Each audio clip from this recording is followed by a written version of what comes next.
There's no turning back. That wheel has no center. This center has no wheel.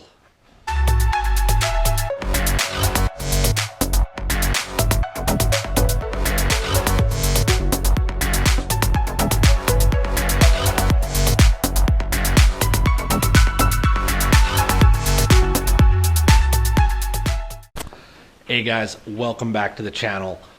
A few episodes ago, I believe I was mentioning something interesting that I was going to be doing that was going to be its own video. I am either about to do something very stupid or very smart. Now, you see, this vehicle right here, it's got no power steering. Flaming Head says that's okay. You got a blower, and that's way cooler than power steering. That's not a huge deal. I mean, I've driven cars with no power steering. When they're designed to have it, it's really not a big deal. Generally, they'll have more turns lock to lock, and it'll be a lighter vehicle. This is a heavy vehicle. It's got a Legacy Spec B 2.5 turn lock to lock. That means that from all the way to the left to all the way to the right, it's only 2.5 turns. The stock rack was 3.2. If I had depowered the stock rack, this really wouldn't be that big of a deal because I would have more mechanical advantage. Now, on the older vehicles, they didn't have power steering yet, so they compensated by having large steering wheels. All the wheels today are between 14, 15 inches tops. Most racing wheels you'll get are going to be 13 to 14. They really don't make them much larger than that. You can find some 17s if you look really hard, but you got to pay a premium for them, because there aren't a whole lot of them out there.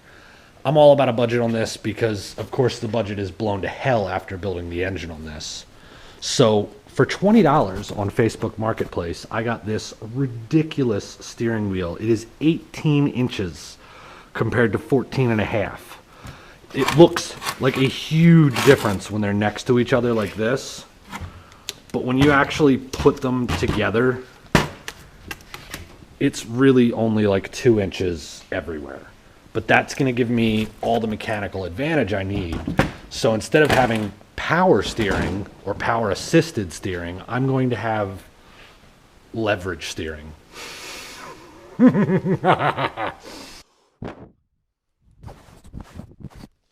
All right, it is no turning back. I don't know if you noticed, but I look like the freaking Tin Man here. Your boy is covered in aluminum, because there's no turning back. That wheel has no center. This center has no wheel. The plan now is to take this wheel and figure out how to affix it to that. Obviously, this has to go on the back side, but I'm going to see what I can do to mount this to that. And if I can just mount these two together, I'll have a steering wheel again. Ladies and gentlemen, it's done. I made it fit. Check this out. This is the middle of that steering wheel. You can see there's two threaded holes in the wheel, right here and right here. What I have done is drilled the semi, yes, I said semi truck steering wheel. I have drilled that here and here, and I have two factory bolts that are 10 mil going into there.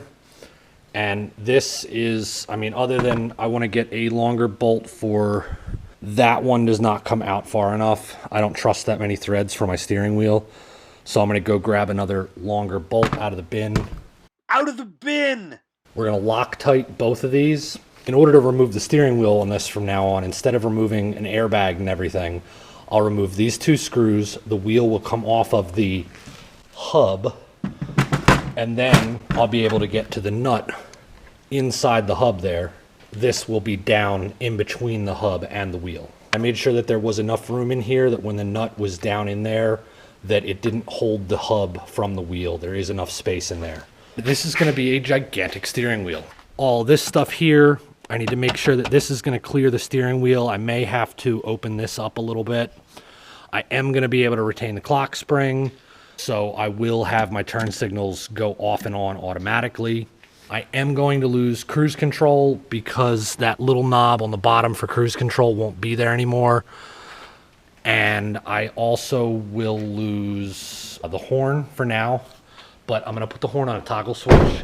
I've always sort of preferred that. Anytime I've ever put an aftermarket wheel on something, I always did the horn on a toggle because I don't like messing with these greased up things that you stick in there. And also, if somebody pisses me off, I don't want to have to hold the horn for 10 miles. I'd rather just flick a switch. And then people start to wonder where the horn's even coming from because you're just driving along and it doesn't, if they see somebody like, "Bah!" they know you're the jerk. So, if I'm going to have road rage, it's going to be on a toggle switch. All right, guys, here is the steering wheel all installed.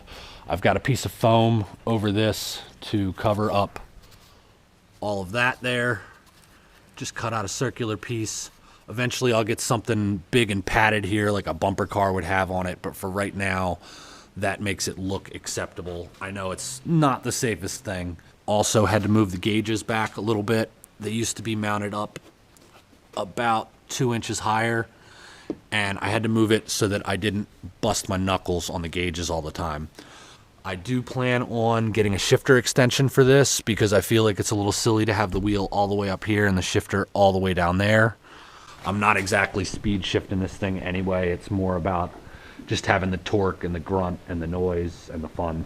If you guys want to see this wheel in action, go check out the last video, possibly the last couple of videos where I was driving. If you see that big old steering wheel in there, then that's it in action.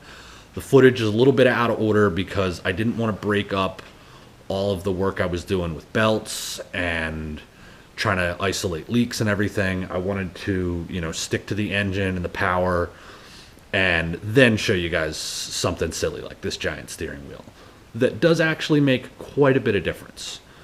Before, I struggled very much just to be parking in this, or when you were driving down the road and you hit a bump, the amount of bump steer you would get on it was crazy because there's no quill in this, so there's no play in the rack. You don't have that little, half inch of nothing happens. This is, you touch the wheel a millimeter, you turn a degree.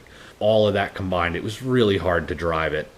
And now it's much, much easier. I mean, I still wish I had power steering, but I'd rather have the blower.